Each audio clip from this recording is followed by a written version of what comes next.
Hello, everyone, and welcome to John Hacks History, a place where I want to share fascinating facts, inspirational stories, and of course, slight exaggerations. My name is John Rose, and it is the passion of my life to share the fascinating true stories about history, the Bible, international travel, and how to make sense of thousands and thousands of years of human history as it plays out in our life today. Let me tell you about my superpower. I love history, and throughout my life, I've not only studied it academically, I've read the books, and I travel to those special places that have historical significance. And everybody I know has always told me I have an ability to take these complex historical cultures and leaders and themes and make them easy to understand for quote unquote normal people. I'm not good at math. I am horrible at anything mechanical.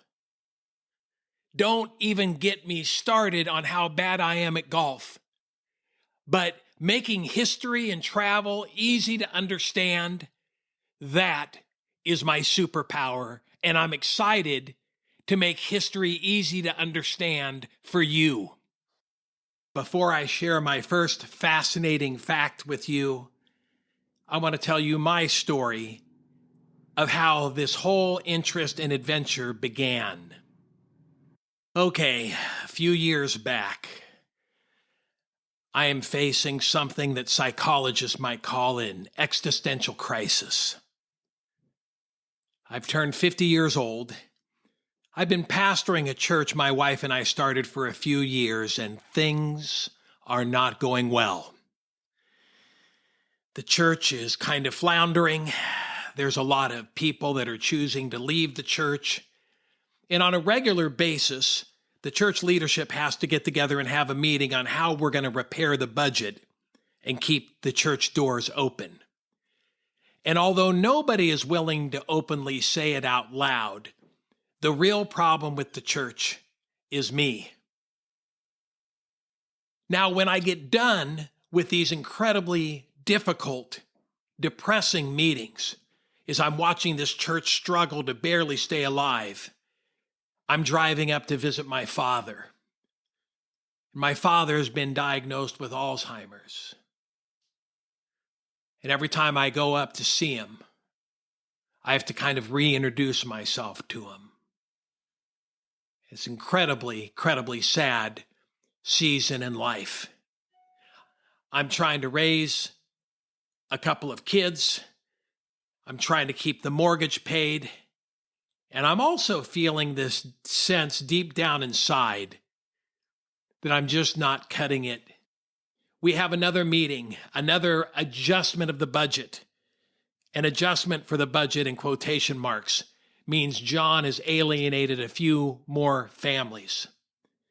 And my good friend Annette, after the meeting is over, she takes me aside and she says, "You know, you need to get away. You need to take a break, and you need to find out who Jesus is again."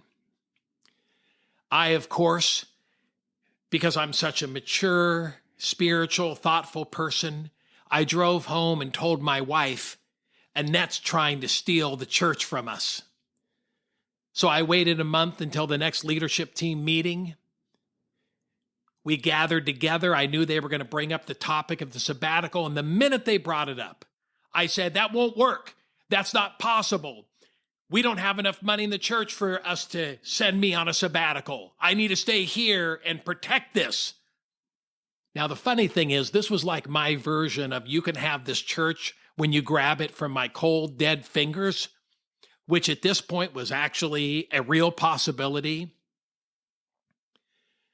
But then one of the most transitional moments of my life happened. That board wasn't looking to get rid of me. Each member on the board stood up and said how much they loved me. And one member of the board said, "My wife and I want to send you to France. You've talked about the Taizé community there, the monastery. We want to see you go back and rediscover your relationship with Jesus. Another member of the board stood up and said, my wife and I love how much you love ancient history.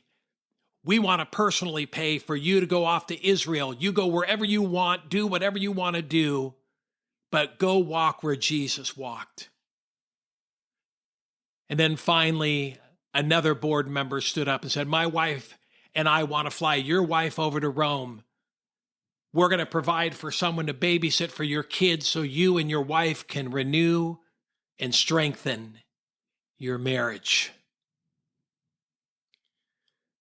I walked out of that meeting pretty sure they weren't trying to get rid of me, but also ready for a new adventure and to discover Jesus out on the road. I'm almost a little embarrassed to confess to you, the first time I ever traveled internationally over to Europe, I was already 50 years old. Through planes, through trains, and then through a bus, I quickly found myself walking through a small countryside village in the south of France called Taizé, and walked up the hill to a place I had heard so much about, the Taizé community. The music of the Taizé community is overwhelmingly beautiful.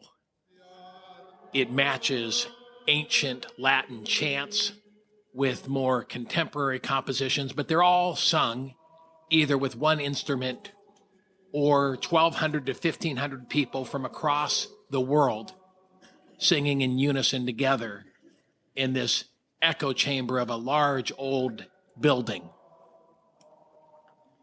The first night after the service ended, I realized that God had met me there, and in profound ways I began to unwind myself.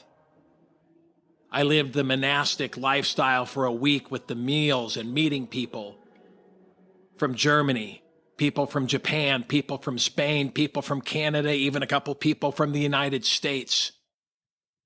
And the Holy Spirit permeated this community. But where I really found what I needed to find was when I went down the road to a place called Cluny. Cluny was one of the earliest sites. For a while, the Pope actually lived there. And it gave the story of the monastery there in Cluny.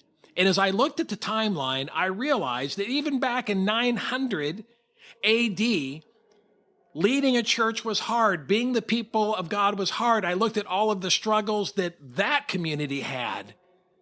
And suddenly history spoke to me.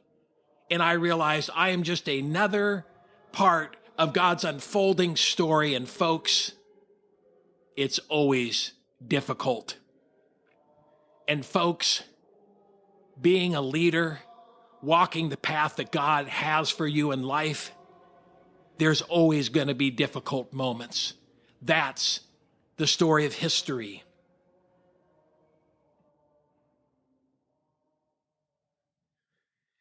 Here is why international travel is so important. Here is why inspirational sites that have spiritual significance or biblical significance are so impactful for us, is when we get out of our comfort zone, when we go on a journey and we're away from our family and all of the encumbrances that weigh us down, God is able to speak to us through history. We're able to hear his voice in the desperation and in the loneliness and in the solitude of traveling.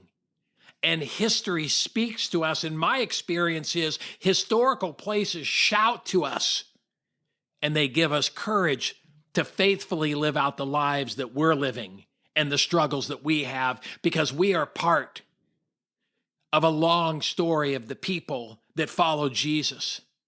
We are living out and surrounded by a great cloud of witnesses that are watching us with our struggles. And when we remember that they had their struggles and they also had their victories, it gives us courage for the journey.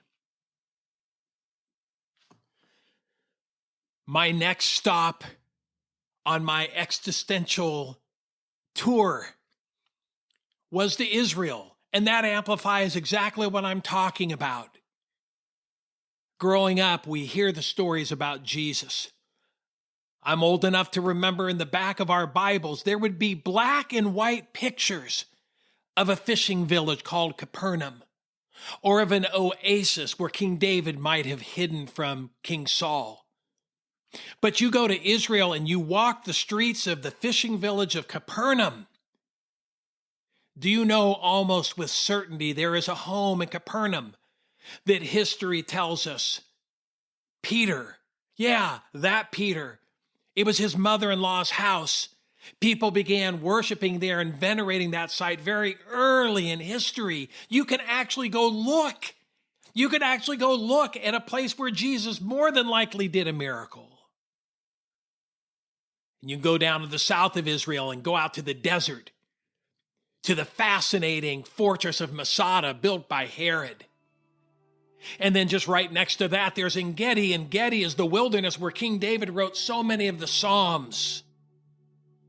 And you travel around Israel, and what used to be black and white pictures are now vivid color as you walk the roads and you see the sights. And it gives you a historical perspective to know that, yes, the Bible is true, and yes, these places are real places.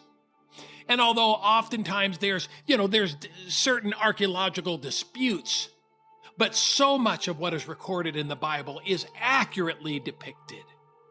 So much of what is in the Bible you can walk and see and breathe and smell. And it gives context and it gives depth to our lives. And then finally, after starting in France, traveling throughout Israel, I met my wife in Rome.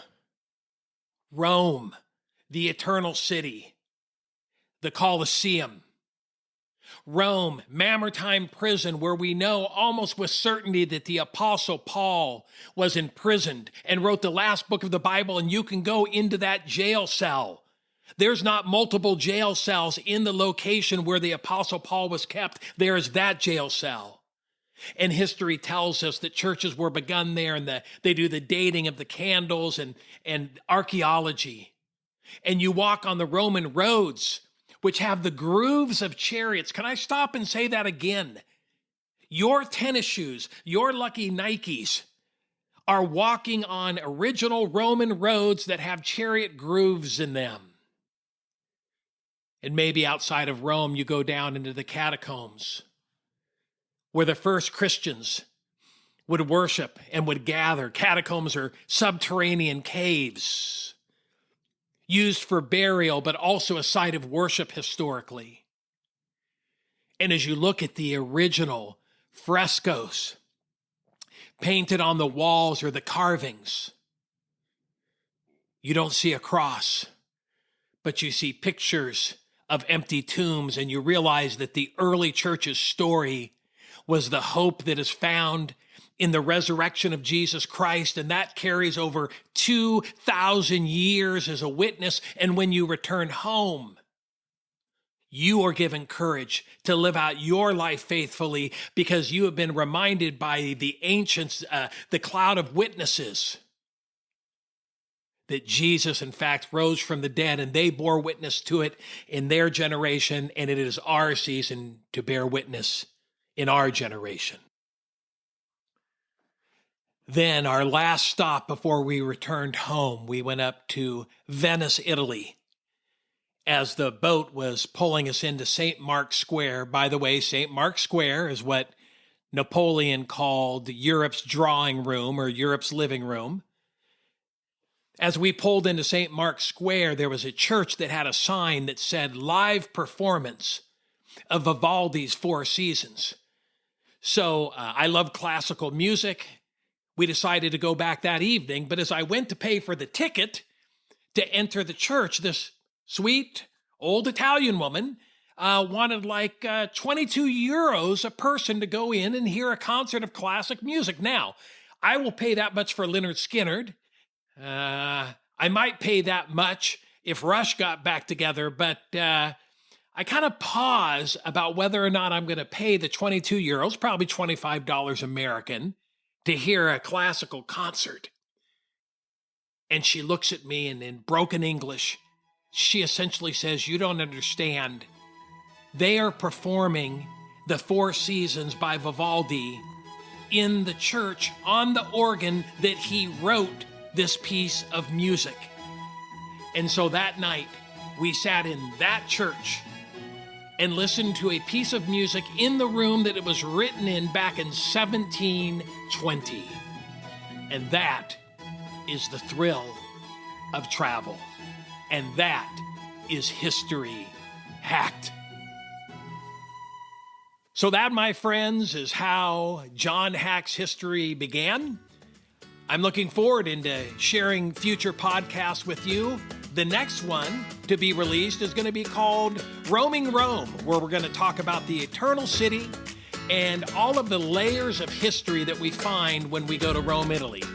I look forward to speaking with you then, and have a great day.